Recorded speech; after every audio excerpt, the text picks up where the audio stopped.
up with you next to me. Last night it felt so heavenly, so heavenly. Voilà, ouais. Ami de pipoter, ouais, ouais, je range ça. Ça c'est, ouais, je viens de gagner un match. Je suis avec la PS5, que ma femme a acheté. Et là, j'ai joué à un jeu de football. Ouais. Et j'aime bien jouer l'après-midi, parce que là, on est l'après-midi. Je joue souvent vers 4h30, 5h. Là, à ce temps-là, il y a pas mal de gamins qui viennent, ils commencent, et là, franchement, je leur mets des bonnes petites branlées. Le soir, j'aime pas. Le soir, c'est plus dur. Souvent, c'est des ados attardés là, qui jouent à ça, et puis, oui, je préfère l'après-midi. Et après, je jouais avec un gosse, il doit à 7 ou 8 ans, je pense. Et là, je peux dire que des fois, je leur mets des méchantes branlées, puis après, je leur envoie un petit message, dis, t'as pas une bonne petite branlée, toi.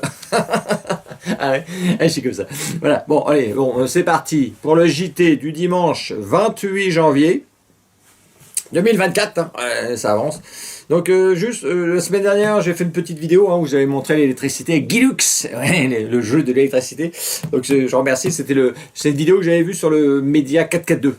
Donc je préfère le citer parce que j'aime bien citer quand j'ai mes sources quand je récupère un truc, mais là je me rappelais plus. Je me rappelais plus si je l'avais eu et maintenant je m'en suis rappelé. Alors, on me l'a fait rappeler. Voilà. Voilà, allez, voilà. Bon voilà, c'est parti pour le JT. Une actualité chargée. Hein. Donc là on est vendredi après-midi quand je tourne parce que ça se trouve il va se passer des choses là samedi. Que je parlerai pas, parce qu'évidemment, puisque vous savez pas que je j'ai pas vu, parce que avant de voir, moi je vais voir, mais j'aurais pas vu, comme vous surtout si vous c'est dimanche, mettons, ou lundi, moi j'aurais, voilà.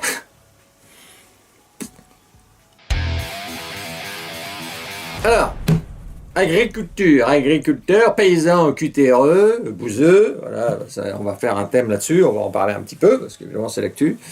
Alors bon, ils ont 1000 raisons, hein, on va pas en parler là pour essayer de... Oui, voilà, ils sont en colère, on sait quand même pourquoi, tous plus ou moins.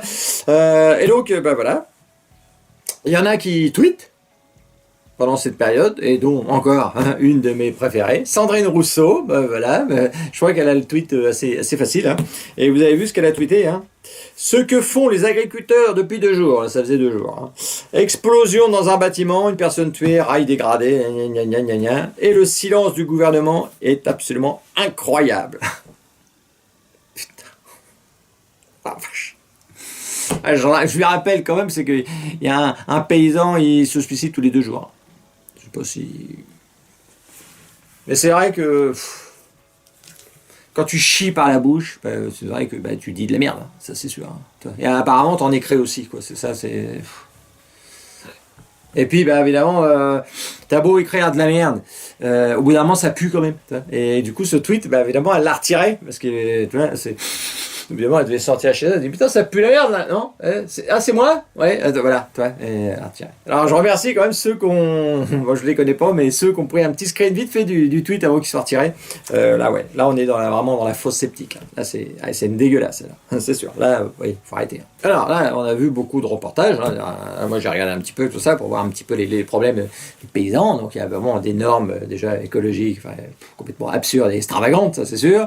Et puis, il y a aussi le problème, des problèmes, un des gros problèmes, je pense aussi, c'est le problème du libre échangiste. Ouais, ça, c'est un gros problème, toi, parce que c'est bien, mais toi, libre échangiste, bon, toi, tu échanges ta petite saucisse, une saucisse, et l'autre, il t'échange une fraisée, enfin voilà, toi, tu fais des échanges. Mais alors, eux, c'est plus compliqué que ça. Alors, eux, ils appellent ça le libre échange. Et là, il y a eu un nouvel accord. Donc, alors, pendant que je le faisais, il y a eu un nouvel accord avec le Chili. Mais moi, je vais parler de l'avant-dernier accord. Pendant qu'il y avait le mouvement des paysans, ils ont refait encore un accord. Mais ça, c'est extraordinaire. Et c'est vrai qu'il y avait l'accord avec la Nouvelle-Zélande, hein, où maintenant ils ont la possibilité d'importer des choses, et entre autres de la viande bovine. Alors l'avantage, c'est que quand elle va arriver, elle va sûrement être maturée. Ça sera déjà pas mal, c'est sûr. Mais je sais pas, moi je trouve ça, toi, c'est vrai que moi le libre-échange, toi je pensais que c'était, toi on fait exporter par exemple des produits, par exemple les Nouveaux-Zélandais, les All Blacks, mettons, ils n'ont pas de Dacia, ils veulent une belle Dacia, nous on peut leur donner des Dacia, et c'est ça, et eux par exemple ils peuvent nous donner des kangourous, par exemple, voilà, puis nous on mange du kangourou, voilà. Ça c'est du libre-échange, mais si c'est pour nous donner des bovins qu'on peut faire chez nous, là, alors toi, je suis pas écolo, mais bon, faire 20 000 km pour récupérer une barbaque, je pense qu'il y a un problème. Je pense. Ah, génial. T'as pas réfléchi à tout ça. Ouais, déjà pour réfléchir, faut. Ouais. Et tu n'es pas équipé pour. Non. Alors après, les agriculteurs, bon, ils se plaignent aussi beaucoup quand même. Hein. Ils se plaignent tout le temps. Hein. C'est sûr que là, je voyais, ils disaient, ouais, on n'arrive pas à vivre avec 350 balles. Faut arrêter aussi. Hein. D'ailleurs, il n'y a pas que moi qui le dis. Hein. Ça, c'est Frédéric Descrozaille. Un Frédéric Descrozaille. Alors, dans Descrozaille, il y a escroc. Hein. C'est net.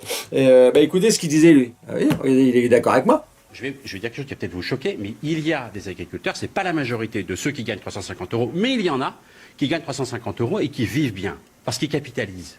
Mais oui, parfaitement. Écoutez, je pourrais vous en présenter si vous voulez. Écoutez, alors là, je... Parce que... Voilà.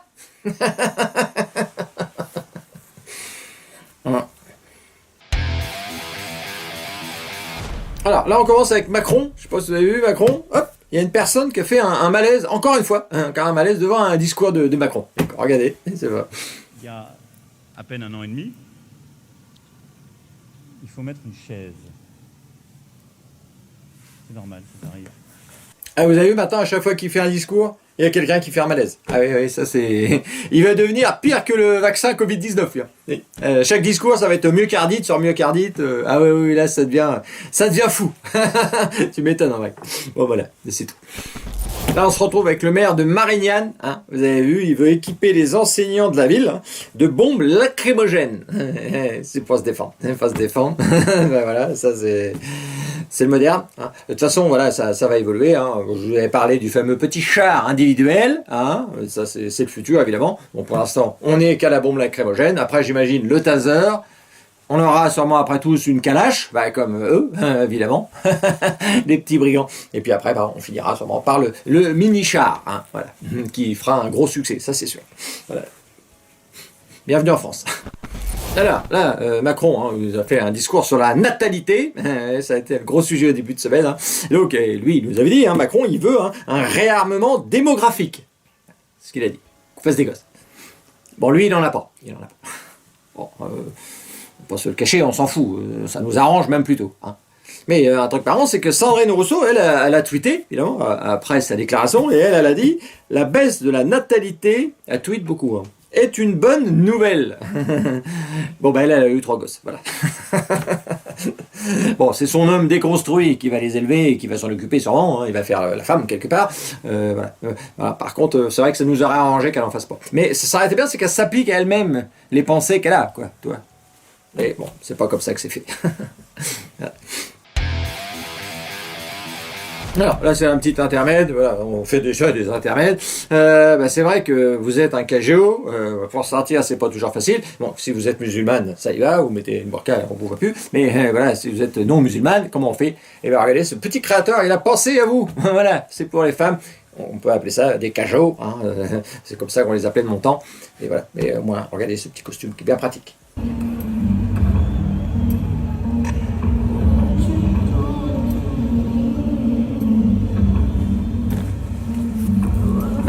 Un bel objet. Hein. Les créateurs ont des idées. Ouais. Écologie. Un petit peu d'écologie. C'est vrai que là, il y a un gars, il a filmé un bus électrique. Hein. Et vous allez voir que, en fait, par moment, un bus électrique, ça fait du bruit, quand même, malgré tout. Regardez cette petite vidéo.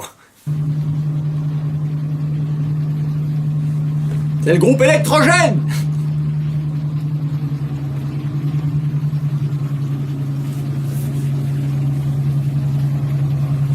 Voilà. Bon, c'est surtout au moment de la recharge que ça fait du bruit, hein, ça c'est sûr. Ouais.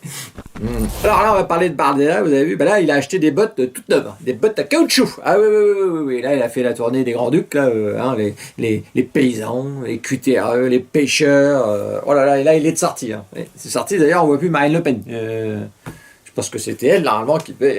Non, mais c'est lui qui... C'est vrai qui... On le voit partout. Hein. C'est vrai que là, il avait fait complément d'enquête. Bon, il n'y a pas eu grand-chose, mais il y a eu quand même le fameux Twitter, là. Repna du ghetto. Oh, le con. Les tweets... oui, ouais. Je sais pas s'il mettait aussi des bottes, là, des bottes en cuir pendant qu'il tweetait, j'en sais rien, mais il n'a pas été de main morte. Hein. Là, il s'est fait plaisir. Je pense qu'il se faisait plaisir.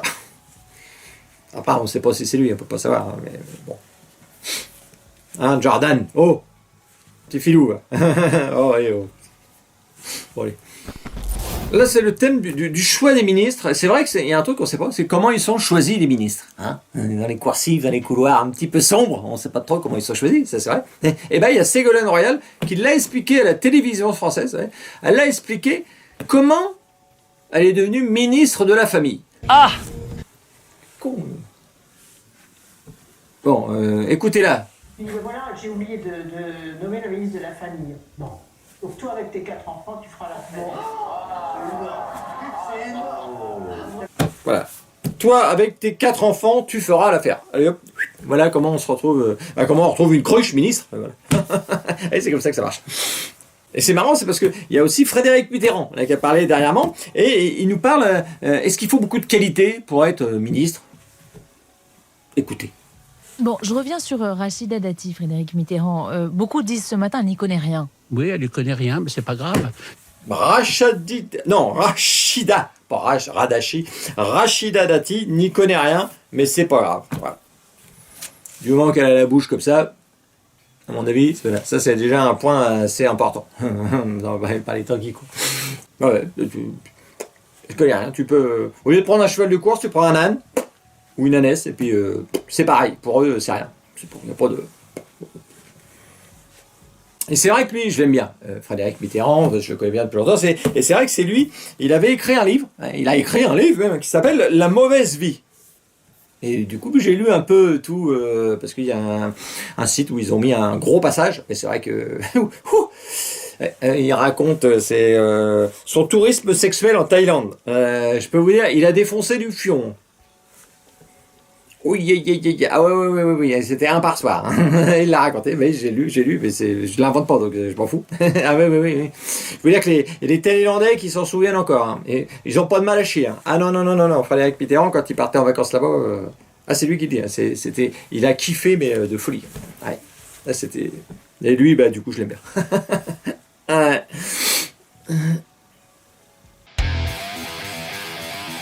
Alors, là on va faire un petit point Jeux Olympiques. J'ai l'impression que je pourrais faire aussi une rubrique toutes les semaines. Parce que là j'ai récupéré 2-3 trucs là. C'est un peu une folie ce truc là. J'ai l'impression que c'est en train de tourner au carnage, mais bon. Donc là j'ai lu, hein, vous avez vu le dispositif, là, Darmanin, il a sorti un dispositif de sécurité pour la flamme olympique. Elle sera protégée, la flamme olympique, par 100 policiers et gendarmes. Une bulle de sécurité autour de la flamme. C'est fou. Hein. Donc ils ont dit le coût de la sécurisation du parcours, parce que la flamme va traverser la France plus ou moins, 1 million d'euros. Ça va nous coûter. C'est obligé. Je croyais qu'il n'y avait plus d'argent dans les caisses, mais on en a encore un peu. On en grattant un peu, on peut pour protéger la flamme, c'est sûr. Alors, les départements qui font ça, hein, et ils comptent 180 000 euros, c'était juste pour avoir le droit d'utiliser la flamme. Mais après, il y a la sécurisation, les animations, machin. Ils disent que c'est entre 400 et 450 000 euros que ça va revenir au département pour faire venir la flamme. Au moins, maintenant, tu sais combien ça coûte. Si tu la vois, savoir-le. Ça, c'est sûr. Et alors là, un truc lunaire, hein, je ne sais pas si vous avez vu, hein, l'arrêt total de la circulation fluviale. Ouais, parce que les Jeux Olympiques à Paris, ils veulent se mettre sur la Seine, mais évidemment, il faut couper la circulation. Et ben, pour préparer les Jeux, hein, en pleine période des moissons, menace des filières entières. La perte pourrait atteindre plus d'un demi-milliard. Et oui, ça, ils n'y avaient pas pensé. Ah non, c'est lunaire, mais non. Alors, ils n'avaient pas pensé que on se met sur la scène en train de faire les cons, et puis pendant ce temps-là, il y en a qui ne peuvent plus travailler. Non. Et non. Alors, il y a eu une réunion, alors ils disent un énarque. Ils n'ont pas voulu donner le nom de ce petit malin. Il y a un énarque, mais il a lâché. Il a dit, et on ne pourrait pas décaler la date des récoltes, par exemple, au 29 juillet. Alors, et là, c'est qui? C'est Jean-François Lépy. Alors, il a dit non. Bah, tu sais, quand le blé est mûr, il faut le ramasser, c'est tout. Hein. La moisson, c'est la moisson, c'est pas... Mais l'autre, il pensait qu'on pouvait peut-être décaler tout ça. Alors, on a affaire à des cons qui sont... ils sont bien, ça c'est sûr. Et il y a aussi les migrants. Ah, oui, les migrants, ça va être un sujet. Hein. Répartition des migrants, ces maires qui tirent la sonnette d'alarme. La sonnette d'alarme. Et ils font la gueule, les mecs, parce qu'on leur file un peu de migrants. Attends, les Jeux, c'est à Paris, merde!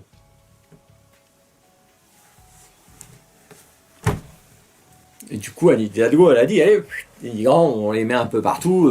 Alors, c'est vrai qu'un migrant, c'est dégueulasse, ça chie partout, tout ça, hein, ça c'est clair. Bon, voilà. Et puis là, il va y avoir des touristes, hein. Puis du touriste qui ont de l'oseille, quoi. Ça, du touriste chic. Tu vois. Donc, t'imagines, tu vois. Non, voilà. Donc là, on fait place nette. Alors les rats, je sais pas ce qu'ils vont en faire. Les rats, ils seront toujours là, j'en sais rien. Et les migrants, et, putain, les bouquinistes aussi, ils avaient déjà dégagé avec leurs petits bouquins pourris. Les bouquins les vieux de 3000 ans, avec des pages pourries collées. Voilà, bon, tout ça, ils ont dégagé. Maintenant, c'est les migrants. Ben ouais, mais bon, c'est une belle fête quand même. Il faut quelque chose, qu'on soit digne. Merde, on va passer à la télé, Paris. Hein, voilà. Voilà, on est tous sur les Jeux Olympiques.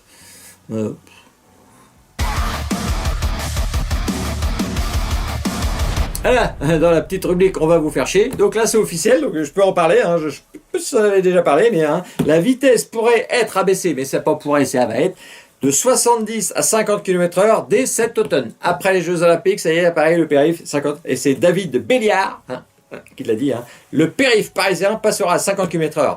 50 km/h cet automne. Sauf si l'État nous attaque, si l'État les attaque. Sans quoi, ça y est, c'est fait. Donc c'est quand même la bonne nouvelle. Hein. Et là, on va vous faire chier. Et là, bien profond. Là, c'est sûr. Voilà. Voilà. Bah, ce JT, il est terminé. Voilà. Je pense qu'il a été bon, et on aurait pu parler de plein d'autres choses. Hein. D'ailleurs, ah ouais, c'est ça que j'ai oublié de dire à un moment. Je sais pas si vous avez vu, pendant cette semaine, hein, pendant que Macron, pendant que les paysans ils étaient en train de foutre le bordel dans toute la France, vous avez vu, Macron, il était en Inde, je sais pas si vous avez vu la vidéo dans son carrosse ou je sais pas quoi. Ah oui, il en a rien à branler. Lui, la France, elle est à feu, elle est à 100 plus ou moins. Lui, il fait des voyages, il profite. Bah, il profite de la vie, il a un peu raison aussi, quelque part. Voilà, allez, c'est bon. Allez, hop, terminé. Et puis, continuez à vous abonner, machin, truc bidule. Hein. Et puis, on se retrouve dimanche prochain. Et puis, de temps en temps, je mets une petite vidéo maintenant.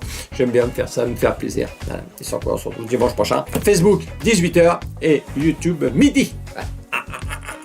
Voilà. Fell asleep in ecstasy. Woke up with you next to me. Last night it felt so heavenly, so heavenly. I guess you got